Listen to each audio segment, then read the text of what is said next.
Noah, why are you crying so much? They're gonna take me back. They said I was safe, but they always lie. Seattle rain slicks a rooftop launch. Aiden Mercer, a hoodie-wearing AI CEO, hears soft taps on the rail. Morse code, SOS. A boy, 9, bruised knuckles, grips a graphite fox keychain etched NFOX07. He hums a German lullaby and says one name, Mia. Aiden goes still as investors circle. If the keychain is real, what else was stolen, and will he save the boy before the deal closes? Seattle wore a thin coat of rain that made the city glow, a quiet sheen over cranes, coffee steam, and glass. Aiden K. Mercer stood by the window of his corner office, hoodie sleeves pushed to his forearms, the skyline mirrored in the black screen of his phone. He looked like the man the press described, a visionary who could turn first drafts into revolutions. But inside he felt the familiar click of an unresolved error. Some part of his life had compiled wrong and was still running in the background. His reflection offered sharp hazel eyes behind minimalist frames and a day's worth of stubble. Dark hair, slightly unkempt, was the only rebellion in a life that prized precision. He kept fit by riding before dawn along the Burke-Gilman Trail, counting breaths like metrics. Today had been a sprint day. Tonight was launch. The office smelled faintly of solder and espresso. On his desk lay a small velvet pouch he had not opened in years. He pulled the drawstring and let a graphite fox keychain slide into his palm, cold and familiar, edges smoothed by time. Etched on the belly in tiny letters was NFOX07. It had been a token for his Berlin team when the company was nothing but whiteboards and borrowed parts. Back when Mia walked beside him through midnight streets that tasted like rain and late kebabs. Back before she vanished. He turned the fox over. It was heavier than he remembered. The object did what symbols do. It opened a door he kept closed. He heard Mia's laugh in the thin space between his breath and the window's hum. He had asked 100 times where the silence came from. One day, her messages slowed. Then they bent. Then they stopped. People told him she had her reasons. His gatekeepers told him to focus. He had focused so hard he missed an entire conversation. A knock broke the moment. Priya, his chief of staff, stepped in with a tablet under her arm and rain freckles on her blazer. Catering is set. Press is corralled on the southeast side. Security has briefed the VIPs twice, and will probably do it a third time if I don't feed them. He closed his fingers around the fox. What about the demo unit? Are we running the latest build, staged and sanitized? She said, smiling. With a dead man switch if the weather throws a tantrum. You should eat I will upstairs. Priya looked at him the way friends do when they recognize a weight you don't name. You okay? I'm fine. He slipped the keychain into his pocket and straightened his hoodie. Big night. Big and good, she said. Your thing catches bad things before they become headlines. People need that. Aiden nodded. What they were unveiling was an on-device safety model that could flag coercive patterns at the edge. Private, granular, humane. It had taken years to get the bias audits right, to teach the system when to whisper and when to stay quiet. The irony wasn't lost on him. He had built a way to hear danger in little patterns, while missing the ones that changed his life. Elevator doors parted with a soft chime. On the way up, he watched the floors blink by like chapters. He thought about his father, a precise man who loved him in checklists. He thought about the empty side of his bed and the travel mug that tasted like someone else's coffee. He thought about the unanswered question he never had the courage to push past the gatekeepers. In Berlin, after a long day, Mia would lean against the window and hum a lullaby in a language that landed like water. He had never learned the words. He remembered the shape. The roof greeted him with wind and light. Tents glowed like lanterns. Heat lamps flickered against the damp. Investors clustered in small constellations, framed by the Space Needle and the red taillights below. A string quartet tuned in the far corner, Seattle's version of glam. The demo rig sat center stage, a modest tower of all the pieces that never make it to photographs, surrounded by 2 workbenches they had left intentionally honest. Screwdrivers, gaffer tape, a coffee ring. Priya handed him a mic. "We push on your count." "Give me a minute," he said. He walked to the edge to feel the rail under his palm, the city warm through the rain. The wind was softer here, as if the air itself wanted to hear. "Mr. Mercer?" A vendor brushed past with a tray of glass bottles, each one catching light like a bright idea. Aiden nodded, watched the door to the stairwell. A narrow figure in a rain jacket hesitated there, then disappeared into the crowd. He checked his pocket and felt the fox. The weight steadied him. Aiden looked back at the demo rig, at the unglamorous truth that every elegant system hides a mess of wires and patient people. He cleared his throat and pictured the first line of the talk he had written and rewritten. Then, from the left, the metal rail whispered, a soft, deliberate pattern, as if someone were talking with their hands when words would not do. He turned toward the sound and saw a small knuckle tap twice, pause, then tap again. The wind carried the sound like static, sharp taps against the cold rail. Aiden paused, narrowing his eyes. At first, he thought it was a vendor fumbling with a tray, but the rhythm was too deliberate. He recognized it, the same way a musician recognizes a note out of tune. Morse code. He hadn't practiced it since his Berlin days, but he still remembered. 3 short, 3 long, 3 short. SOS. A boy, no older than 9, stood beside him. Rain jacket a size too large, cuffs frayed like he'd outgrown it long ago. His dark hair stuck to his forehead, and his small hand rested on the metal. Bar as he tapped again, slower this time, careful as if making sure the message landed. "Help!" Aiden crouched slightly, lowering himself to the boy's height. "What are you doing here?" His voice softened, almost drowned by the hum of the city below. The boy's gaze flicked toward the cluster of investors. Among them stood a man with slick hair and an expensive smile, gesturing wildly with a champagne flute. Beside him, laughing too loud at his jokes, was someone Aiden recognized with a cold jolt, his ex-fiancée's former assistant. 10 years had passed, but the face was unmistakable. Now older, sharper, dressed to impress. The boy's eyes snapped back to Aiden. He leaned closer, speaking not with words but with his fingertips, tapping against the rail again. Aiden leaned in, decoding the staccato beats as they rattled through him. "Locked room, deletes messages." He blinked. "What?" he whispered, but the boy shook his head, as if speaking aloud wasn't an option. A flash of desperation crossed his face, one too practiced for a child his age. Security brushed past, eyeing the boy with suspicion. One guard chuckled. "Lost kid. Happens every event. Wants to play spy."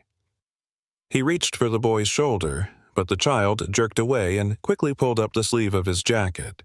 His small knuckles were scraped raw, the skin bruised in patches. He raised his wrist, showing a cracked smartwatch held together with a rubber band. The screen flickered, distorted, but then a tinny voice leaked through. A recording, muffled yet clear enough to catch words no child should have carried. "Finalize the will, after the acquisition closes." Aiden's chest tightened.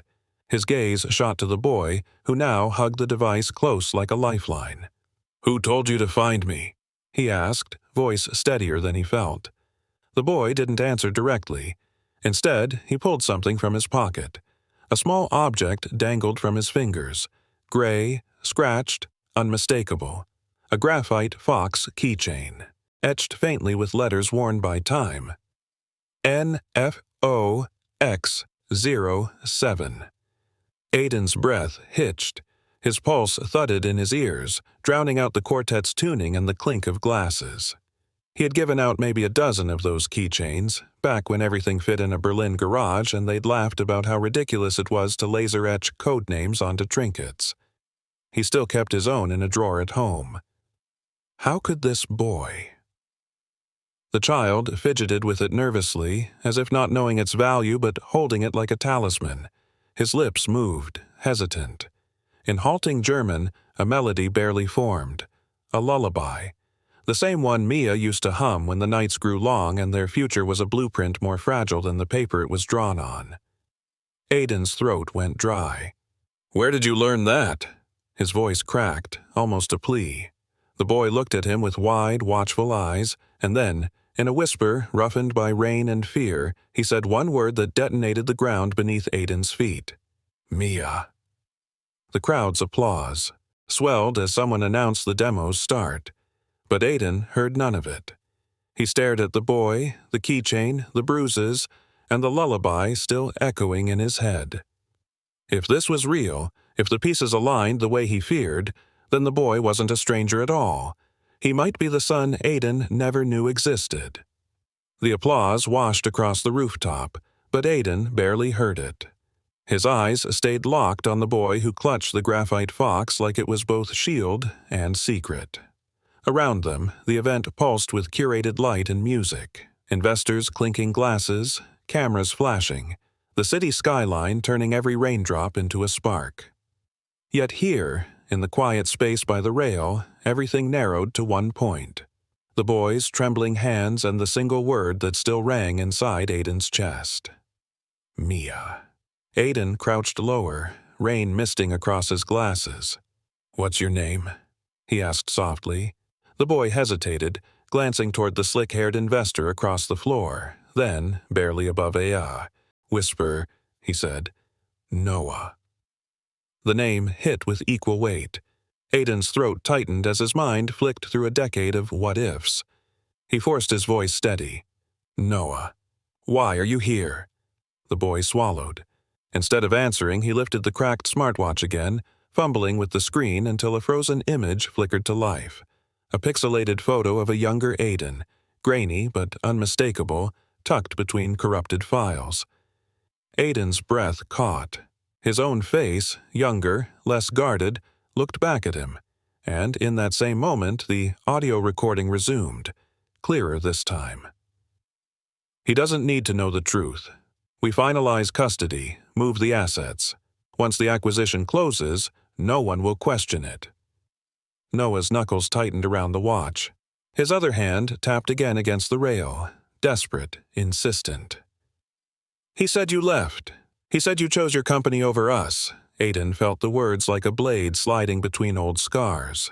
His jaw clenched, but the boy wasn't finished. He reached into his jacket pocket and unfolded a slip of paper, edges damp from rain.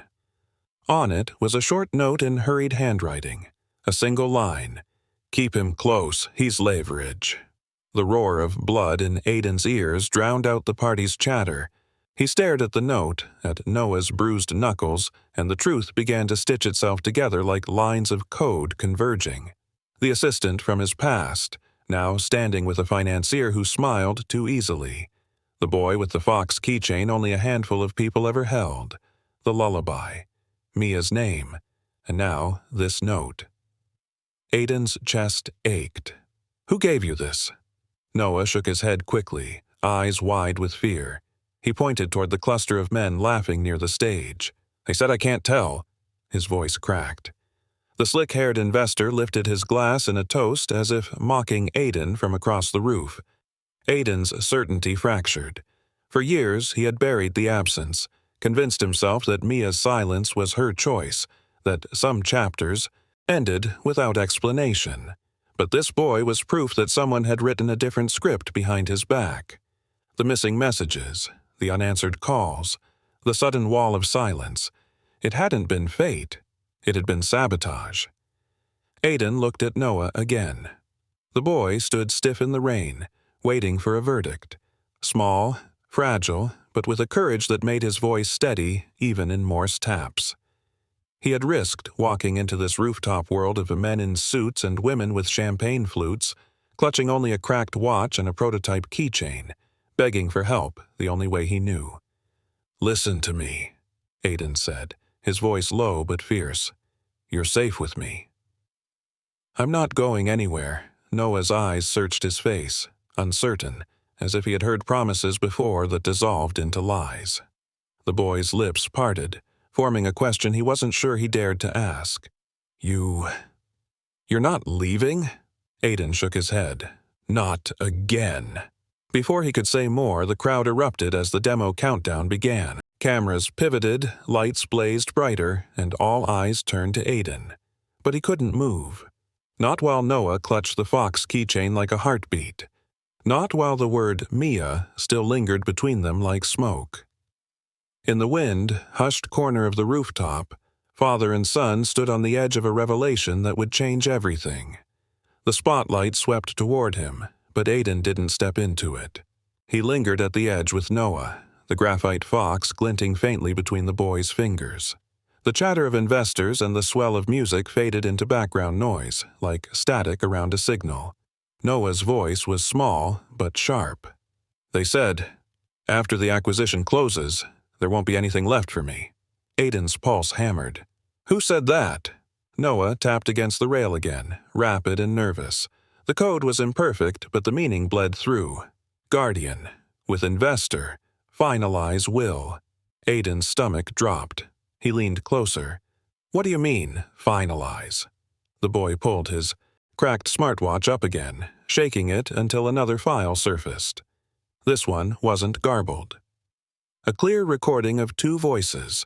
One he recognized instantly, the assistant who had once shadowed Mia everywhere. The other a financier whose grin Aiden had just seen stretch across the rooftop. Once the deal clears, his trust fund transfers automatically. No contest. Then it's just signatures and the boy. Timeouts, as usual. He's easy to control. Noah's breath shivered, his knuckles white against the watch. "They lock me in a room," he whispered, eyes darting toward the men. "Say it's because I don't listen." Say it's normal. Aiden's chest clenched so hard he thought it might split. For a moment the air tasted like the bitter fog of Berlin train platforms, when he had stood waiting for Mia and she never came. He had told himself she walked away by choice. Now he saw the threads he had missed. Someone had filtered messages, intercepted calls, kept them apart while he drowned himself in key, code, and launch deadlines. Noah shifted, his rain jacket dripping. "They told me. You didn't want me." His voice cracked, barely audible. "That you chose your company instead." Aiden's throat closed. He couldn't breathe past the ache, but he forced the words out. "That's not true." "I never knew." He touched the boy's wrist gently, careful not to startle him. "If I had known..." His voice broke, raw and unvarnished. "I would have been there." The boy looked at him, eyes guarded, a child's face layered with wounds too old for his age. Silence stretched until the quartet's music faltered, waiting for the CEO to take his place. Priya gestured urgently from the stage, mouthing, "Now." But Aiden stayed rooted. His world was no longer the flashing cameras and polished investors. It was this boy, this keychain, this truth that had shattered the story he had lived by. He reached into his pocket and pulled out his own Fox keychain, worn smooth over a decade. He placed it next to Noah's trembling hand. The two tokens sat together, twin fragments of the same past. Noah's eyes widened. For the first time, something fragile flickered through the storm in his expression. Recognition. Connection. Aiden lowered his voice, steady but urgent. "Listen to me. Whatever they told you, whatever lies they used, you are not leverage. You are not a pawn. You are my son." The words came out like a confession, like a truth long buried finally surfacing. He hadn't meant to say it aloud yet, but once spoken, it felt irreversible. Noah's lip trembled. He clutched both keychains tight in his small fists, as though anchoring himself to the moment. But he didn't answer. Not yet. Overhead, the countdown to the demo reached 0. The crowd erupted in cheers as the system powered on, screens flashing with simulations of AI models and promises of safety. Yet, in the shadowed corner, the real crisis unfolded. the kind no algorithm could predict. Noah leaned closer, eyes glistening. If you're my dad, then why weren't you there? The question cut deeper than any hostile investor or buggy launch ever could. Aiden swallowed hard, his certainty splintering, because maybe the boy was right. Maybe, in chasing the company, he had let the most important code slip through his hands. Aiden's chest felt hollow, as if Noah's question had opened an old wound he'd never let heal. The rooftop buzzed with investors cheering at the demo screens, but here in the shadows, he could barely hold Noah's gaze. The boy's words cut straight through his armor. If you're my dad, then why weren't you there? He wanted to tell him everything, that he'd waited in Berlin cafes for hours, staring at unopened messages that never came, that he'd booked flights and canceled them when silence became routine, that he'd buried his confusion in code and deadlines, convincing himself Mia had chosen to disappear. But what use were excuses to a boy who had spent nights locked in a room? Noah? His voice shook. I didn't know you existed. I didn't know she was pregnant. I thought... He stopped. The words tasted weak. The boy pulled the cracked smartwatch closer, clutching it to his chest like armor. They said you knew, that you didn't care. Aiden's breath came heavy. They lied. They lied to both of us, but he could see disbelief in Noah's eyes, the kind that comes from too many broken promises. It wasn't words that would change that. It was proof. That night, long after the rooftop emptied and the lights dimmed, Aiden sat in his office with Priya. The graphite fox lay on the desk between them, catching faint glimmers of streetlight. You're sure about this? She asked quietly. I need answers, Aiden said. His fingers drummed the table in a rhythm he recognized now, Morse, unconscious. Help! Priya leaned forward. You want me to hire someone? Not just anyone. A digital forensics PI. Someone who can trace the gaps. Calls, emails, logs. I want to know who kept Mia and me apart. And I want proof of what. Noah's been through, she nodded. And CPS? Yes, quietly. I don't want to spook them before we have evidence. Find someone with experience, an advocate who knows what coercion looks like. The next 48 hours blurred into coded investigations rather than product launches. Aiden's world shifted from boardrooms to basement files. The PI he hired moved fast, pulling logs from smart lock systems Noah's guardians used. Repeated late-night entries showed the same chilling tag. Time out. Doors locked from the outside. The boy hadn't exaggerated. Phone records painted an even darker picture. Messages between Berlin and Seattle had been filtered, rerouted. Mia's texts had been intercepted, replaced with cold silence. And Aiden's responses, desperate at first, had likely never reached her. Aiden's hands trembled as he read the digital trail. The story he'd told himself for years, that Mia chose to vanish, crumbled. Someone else had chosen for them. Someone had written over their lives like corrupted code. He pressed his palms against his eyes, remembering the way Mia used to hum when she was nervous. Remembering the last day he'd seen her at the train station, scarf tucked against the Berlin cold, saying she'd call. He had waited, then boarded the plane alone. Now he saw it clearly. She hadn't abandoned him. She had been erased from his life by design. The PI dropped another report on his desk. Paper trails pointing directly at the financier and the step guardian. Withdrawals from Noah's trust fund. A guardianship petition drafted but not yet filed. Timed to align with Aiden's upcoming IPO partnership. It was leverage. All of it. Aiden sat back, the graphite fox heavy in his pocket. He had spent years building models to catch subtle threats, and still he had missed the one closest to him.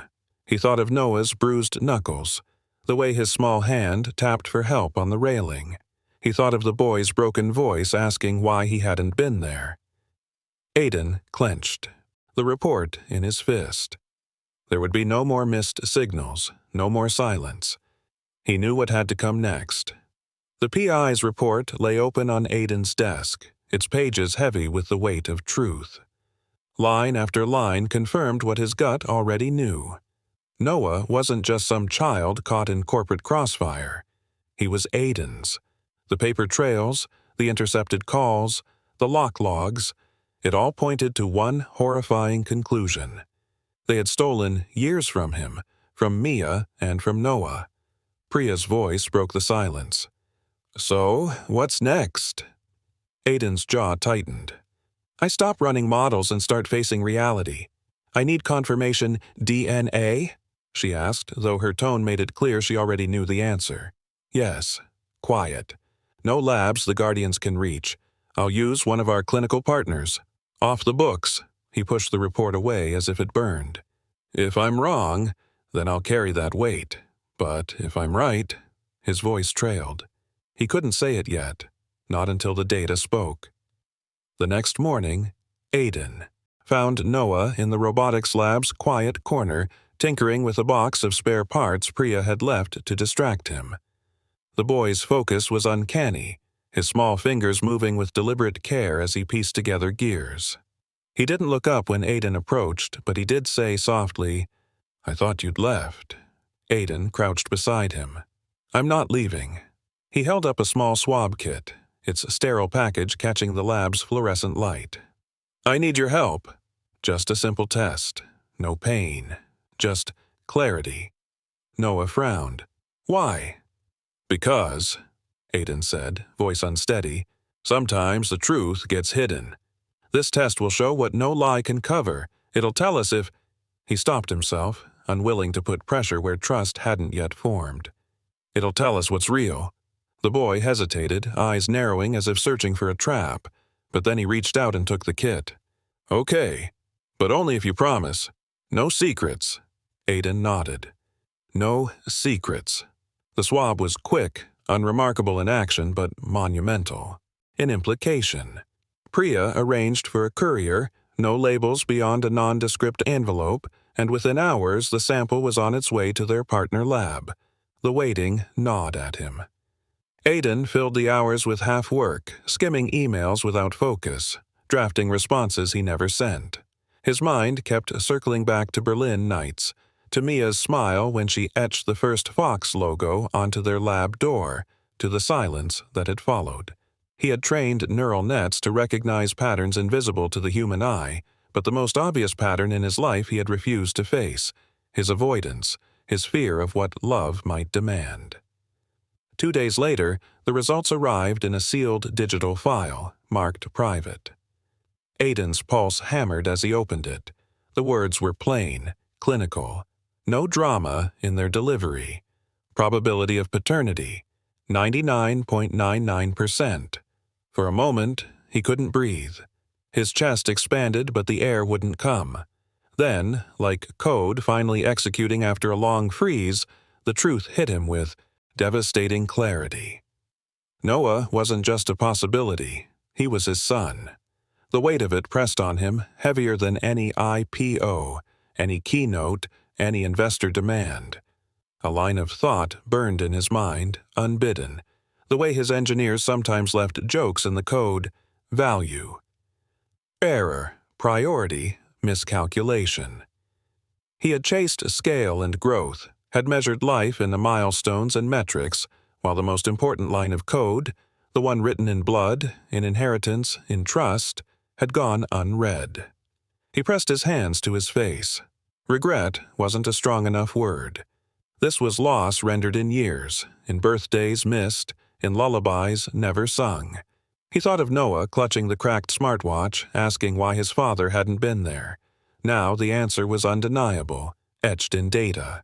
Noah was his, and Aiden had to decide what kind of father he was going to be, before the boy decided for himself that it was already too late. The report still glowed on Aiden's tablet screen when Noah walked into the office. The boy had grease smudges on his fingers, evidence of tinkering in the lab, and the faintest spark of curiosity in his eyes. Aiden quickly turned the screen face down, not ready for Noah to see numbers that confirmed what his heart already knew. Noah tilted his head. "You look different." Aiden forced a smile. Just tired. His voice didn't hide the crack. He motioned to the chair beside him. Sit, please. The boy climbed up, pulling his oversized rain jacket tighter around himself. He didn't speak. Silence stretched, awkward, then heavy. Aiden broke it first. Noah, do you know what it means to debug? The boy shrugged. Like, fix something that's broken? Exactly. Aiden rubbed his hands together, restless. I've spent my whole life fixing code. But sometimes, the biggest bugs aren't in programs. They're in choices. In the way we treat people. Noah stared at him, unreadable. I should have been there, Aiden whispered. When your mom stopped writing, I thought she chose to leave. But I never fought hard enough to find out why. I buried myself in work. I hid behind excuses. And because of that, he swallowed hard. I missed you. I missed everything. The boy shifted, his expression hardening. So, you're saying it's your fault? The words stung, but Aiden didn't flinch. Yes. He let the truth settle, unpolished and bare. It is. I can't rewrite those years, Noah. I can't give them back to you, and I don't know if I deserve a place in your life now. Noah's jaw tightened. Everyone leaves. My mom, you. Even the people who say they're taking care of me, they all go. The boy's voice cracked on the last word, and Aiden felt something inside him splinter. He wanted to reach across the space between them, to close it with a hug, but he didn't. Not yet. Noah didn't need another adult who moved too fast, promising safety without proof. Instead, Aiden said quietly, You're right to be angry. You're right to doubt me. But I want you to know one thing. I'm not leaving now. Not again. Even if the world watches, even if it costs me everything. The boy's eyes flickered, a tiny tremor breaking through his guarded stare. He quickly looked away, fiddling with the graphite fox keychain. You say that now. But when the cameras come, when people tell you I'll ruin your company, you'll change your mind. Aiden shook his head. Noah, listen. I don't care what it costs. The company, the board, the investors, none of it means anything if I fail you.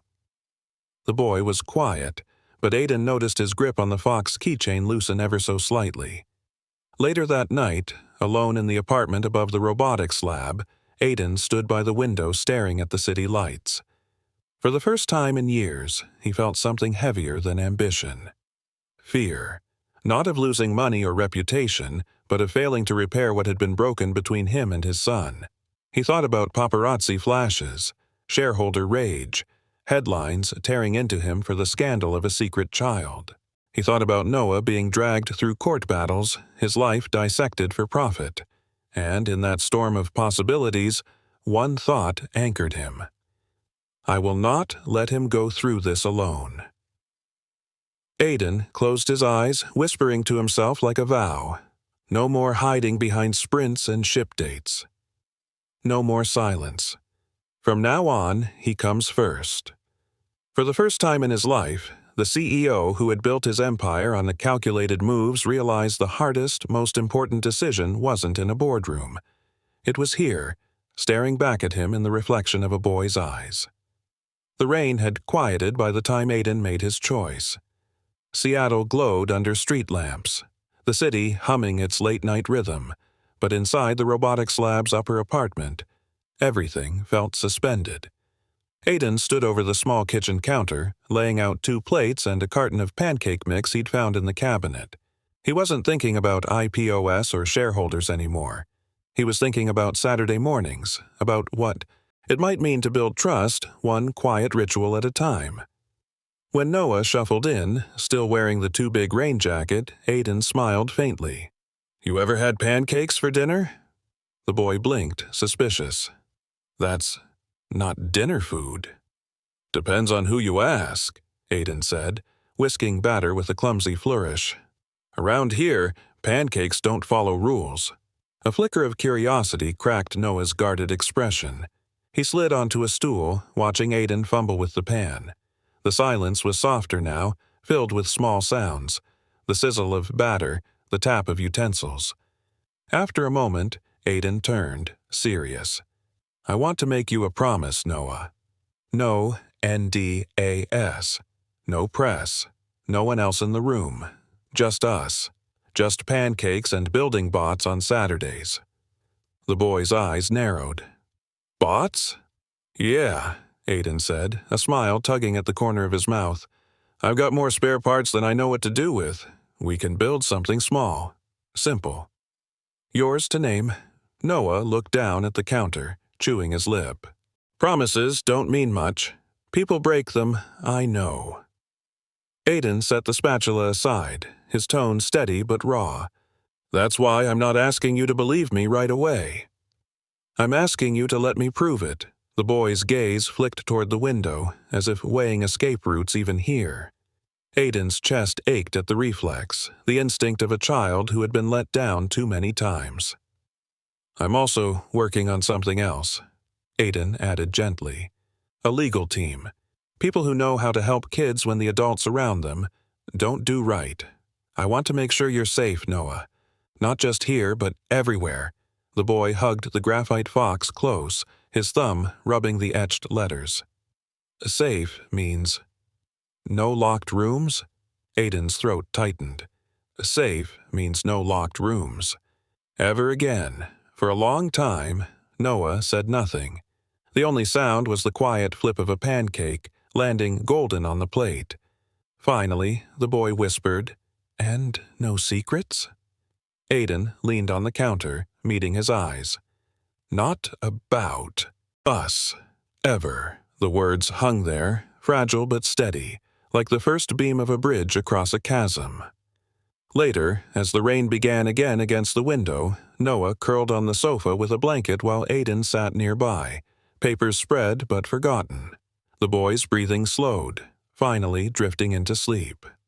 Aiden watched him, realizing this was the first real piece he'd seen on Noah's face. He thought of the forensics reports, of the lock logs and intercepted calls, of Mia's silence that wasn't silence at all. He thought of the weight of the keychain in Noah's small hand, and the vow he had just made. In the dim glow of the lab's security lights, Aiden whispered it again, softer this time, as if the boy could hear him even in dreams. No more secrets. And, for the first time in years, he felt the code of his life begin to rewrite itself.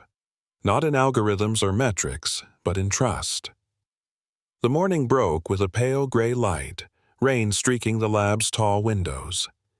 Aiden woke on the sofa, stiff-necked from keeping watch, while Noah sat cross-legged on the floor, tinkering with wires and gears he'd scavenged from a parts bin.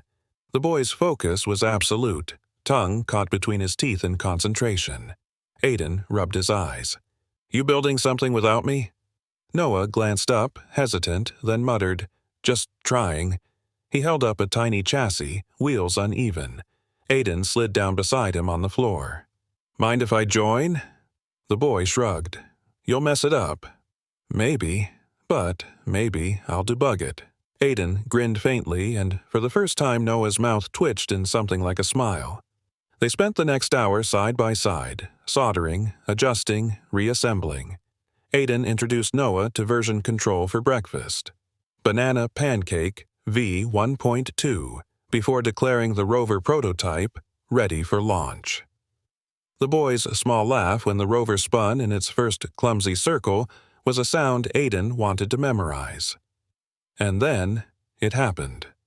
Noah leaned forward, eyes wide as the rover completed its loop and returned.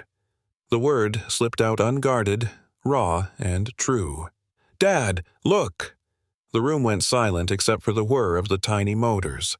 Aiden froze, his chest catching fire. He looked at the boy, his boy, grinning despite himself. The word landed heavier than any investor's praise, brighter than any headline. Yeah, Aiden whispered, voice breaking. I see it. But the fragile peace shattered that afternoon. His comms director burst into the lab, tablet in hand, panic on her face. You need to see this. On the screen, headlines screamed. Mercer manipulates custody for brand optics. Social feeds swirled with accusations. An anonymous leak alleged he was using a child as a prop to soften his image ahead of the IPO. A bug report in the safety AI demo had already gone viral, fueling the story that Mercer's empire was cracking. Aiden's stomach turned as he scrolled further. A blurry photo of Noah, face partially pixelated but still recognizable, circulated online. The step guardian had filed a counterclaim, alleging Aiden was alienating the boy and exposing him to dangerous workspaces. Noah shrank into himself, clutching the Fox keychain. "They found me." Aiden knelt, steadying the boy's shoulders. "Listen to me. This isn't your fault." None of it. His tears welled in Noah's eyes. "They'll take me back. They always do, no." Aiden's voice was fierce, unshakable. "Not this time. Not ever again." But in the corner of his vision, he saw Priya's face pale as she read the board member's email. "Settle quietly. Do not escalate. This will tank the deal." Aiden's world tilted between two demands: his son's safety and his company's survival. For years, he had been the man who always chose the deal, the launch, the growth. But looking at Noah's trembling hands around the keychain, there was no choice. He gathered the boy into his arms, voice low but steady. "I don't care what they write. I don't care what it costs. You come first." Always, Noah pressed his face into Aiden's hoodie, his muffled voice trembling. "No more secrets?" "No more secrets," Aiden swore. And in that moment, the CEO who once measured his worth in code and capital understood that his true legacy would not be in algorithms, but in keeping that one promise. The storm outside mirrored the one building around them. Headlines multiplied, hashtags spread like wildfire, and investors whispered about pulling out of the IPO. Yet, in the lab apartment, Aiden drew a line no algorithm could erase. Noah came first. The boy clung to him tighter than he wanted to admit. When the worst of the panic quieted into late-night exhaustion, Aiden set him on the sofa with a blanket and turned on the small rover they'd built earlier. The tiny wheels buzzed across the floor, making a crooked circle. Noah's eyes followed it, weary but calmer. "Still needs debugging," Aiden said softly. Noah muttered, "Still works." That weekend, Aiden shut out the world. He canceled meetings, silenced his phone, and pulled a toolbox onto the kitchen table. "Ready for version 2? He asked. Noah eyed him warily. "Of the rover?" "Of pancakes and bots. Both," Aiden said, holding up a mixing bowl. For the first time, Noah didn't argue. Together, they whisked batter, laughing when flour dusted Aiden's hoodie. They scribbled Banana Pancake V 1.3 on a sticky note and taped it to the fridge, a marker of progress. Then they returned to the rover. Hours passed in a rhythm that felt like something Aiden had missed all his life: pair programming with laughter, solder smoke, and the occasional sigh of frustration. Noah's small fingers worked quickly, his concentration fierce. Aiden guided when asked, but mostly he let the boy lead. By Sunday evening, their creation was complete, a palm-sized rover, sleek and steady. Noah named it without hesitation. "Fuchs," he said, the German word for fox. The name cracked something open in Aiden. He hummed the first notes of the lullaby Mia used to sing, voice low and uncertain. Noah froze, eyes wide. "You know that song?" the boy whispered. Aiden nodded. "Your mom used to hum it when we were building in Berlin." His throat tightened. "She taught me enough to remember." For the first time, Noah didn't look away. He reached for the rover, then stopped, his voice trembling. If you knew her, if you loved her, why didn't you find me sooner?" The question carved him open. Aiden knelt, eye level with the boy. "Because I failed. Because I trusted the wrong people and I believed the silence instead of fighting for answers. I can't change that, Noah. I can only change what I do now." Noah's lip quivered, but he nodded slightly, as if testing the shape of hope. He set the rover on the floor. "Then help me test Fuchs." Together, they set the rover free. It whirred across the kitchen, sensors blinking, wheels steady. It made a full loop and returned to them. Noah laughed, unguarded, bright. "Dad, look!" The word slipped again, natural this time. Aiden's. Heart stopped and surged all at once. He swallowed hard, blinking fast. "Yeah," he whispered, voice breaking. "I see it." They sat there for a long time, watching Fuchs make circles, pancakes cooling on the counter. Outside, the city spun on. Rumors, markets, headlines. But inside, a father and son had built something no storm could dismantle. Monday morning arrived like a tidal wave. Notifications stacked across Aiden's phone, his inbox a battlefield of urgent subject lines. The headlines hadn't slowed, they'd multiplied. CEO exploits secret child for IPO sympathy. Mercer Empire unravels amid custody scandal. Stock chatter trended downward, every talking head dissecting his silence. Priya met him at the lab apartment door, her face drawn. "They're not backing off." The financier leaked a new narrative. "They're saying this is calculated, using Noah to humanize you before the IPO." Behind her words, the weight was clear. The company was bleeding credibility. Aiden set his jaw. "Let them. Noah isn't a press release. He's my son."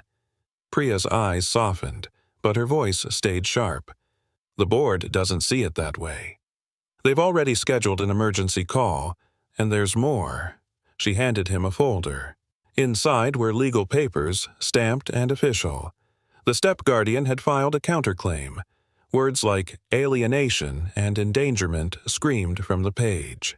They accused Aiden of manipulating Noah, of exposing him to dangerous workspaces in the robotics lab. Noah sat on the couch, clutching the graphite fox keychain. His eyes darted nervously as if the papers themselves could drag him away. "They're going to take me back, aren't they?" he whispered. Aiden knelt in front of him, firm but gentle. "No, not while I'm here. But they always win," Noah said, voice cracking. "They have money, lawyers, everything." Aiden shook his head, his voice steady, each word carved with resolve.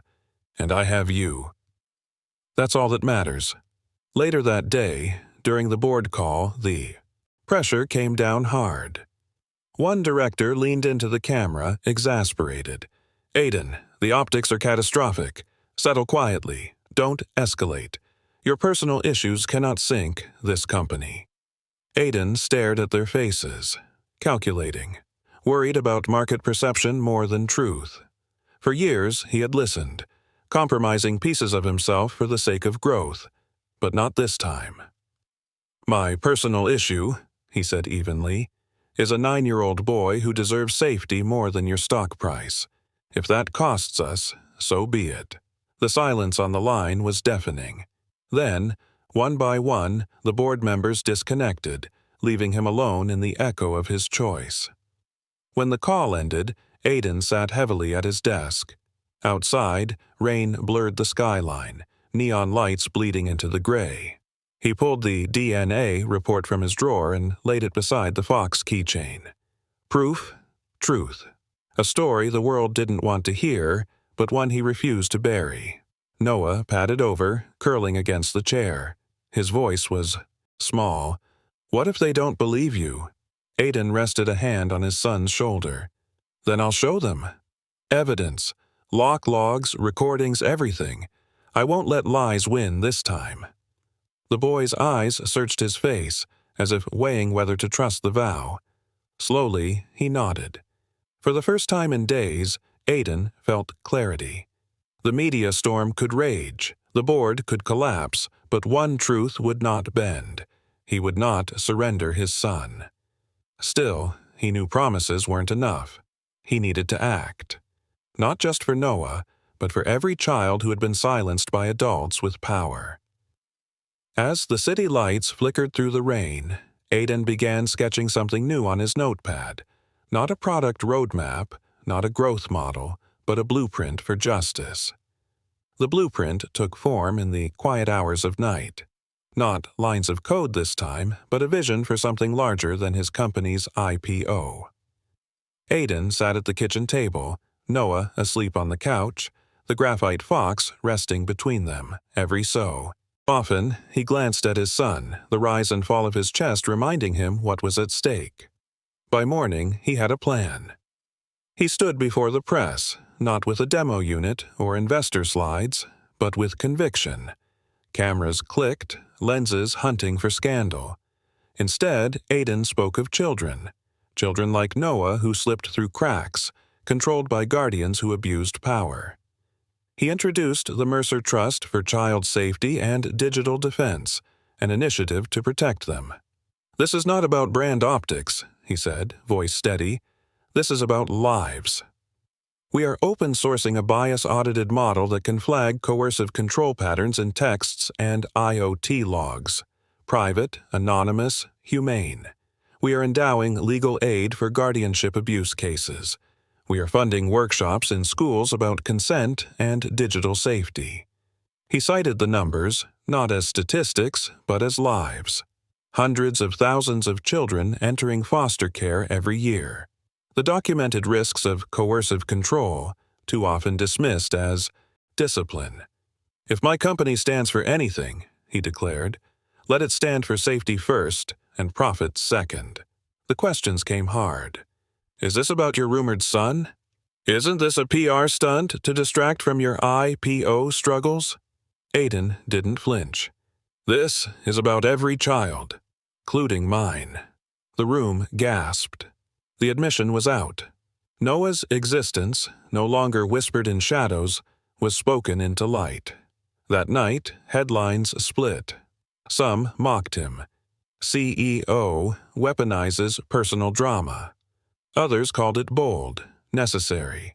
But beneath the noise, donations poured into the new trust. Families shared stories online, and advocates praised the move as overdue. Back in the apartment, Noah watched the coverage, his small face tense. "You told them." "I did," Aiden said gently. "No secrets. Remember?" The boy's eyes shimmered.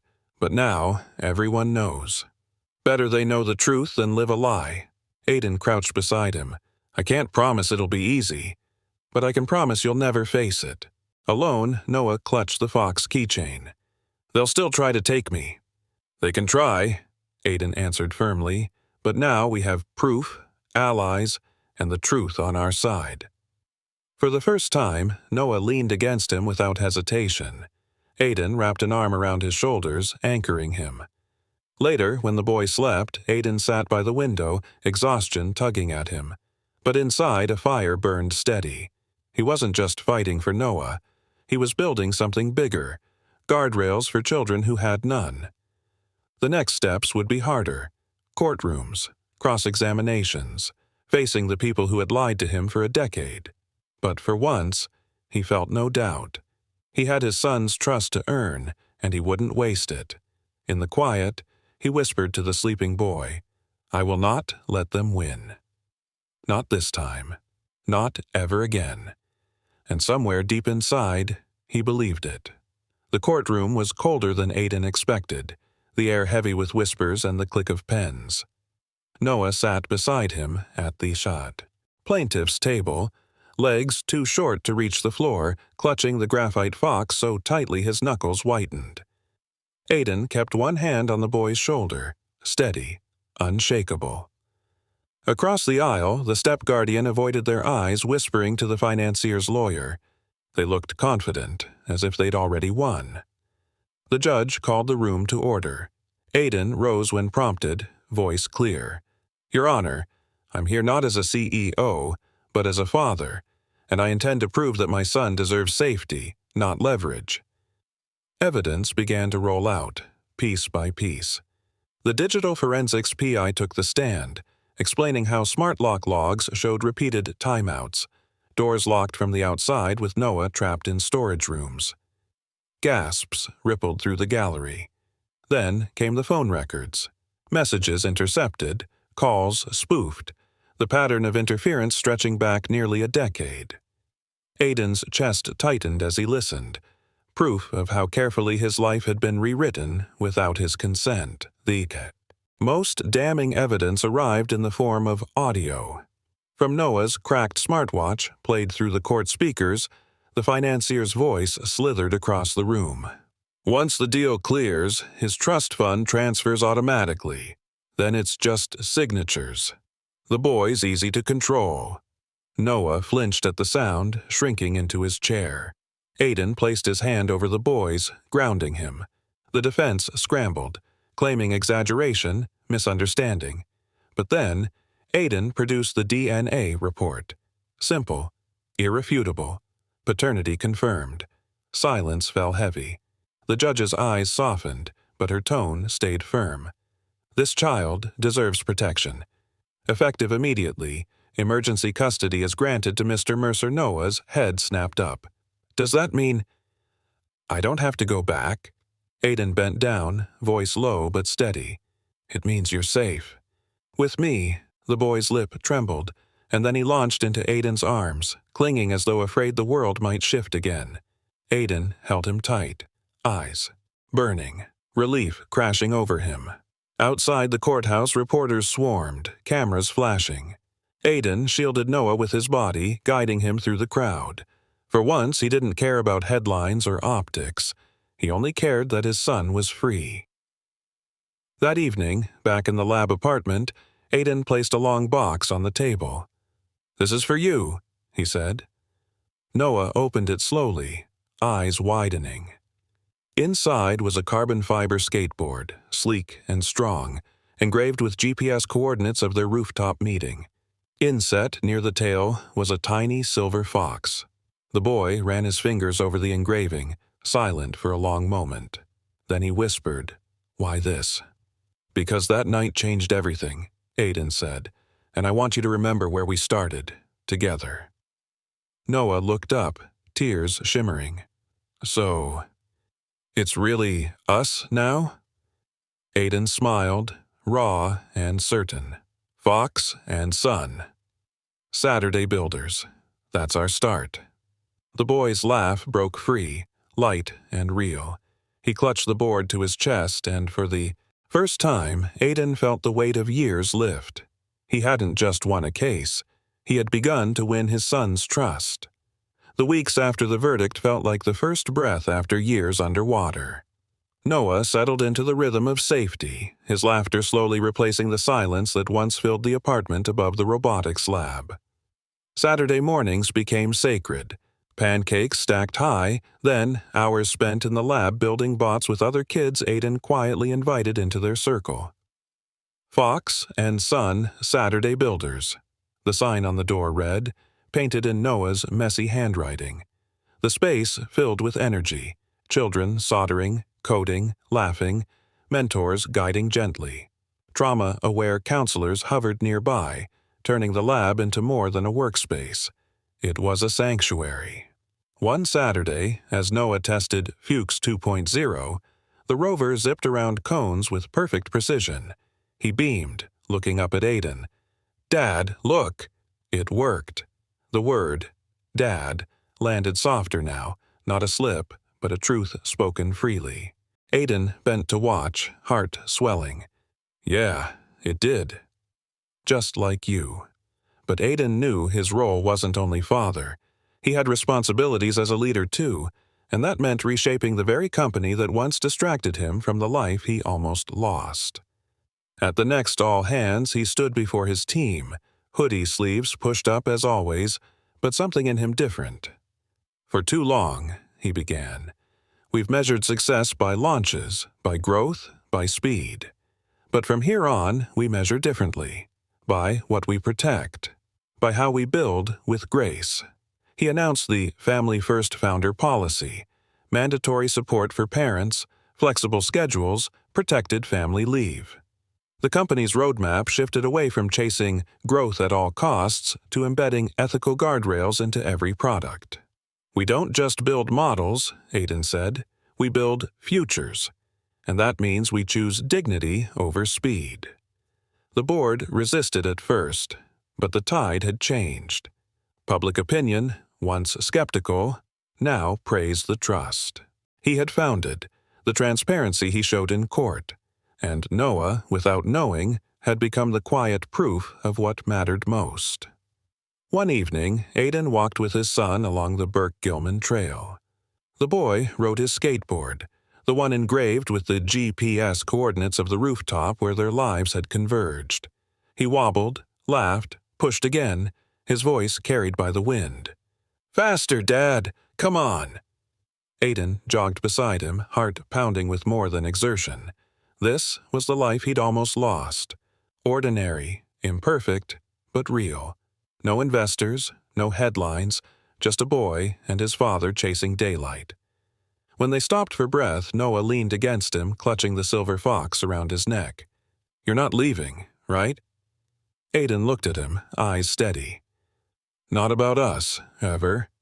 And Noah smiled, content, his laugh spilling into the evening air like music. Back home, as the city lights flickered through the rain-streaked glass, Aiden realized the most important model he had ever seen. Trained wasn't built of algorithms or code. It was built here, through patience, pancakes, and promises kept. The ambient soundtrack of his life had changed. It wasn't the buzz of servers or the hum of drones. It was Noah's laugh echoing through the halls. And for the first time, Aiden knew he was no longer debugging a life half-lived. He was living it, fully, finally, with his son.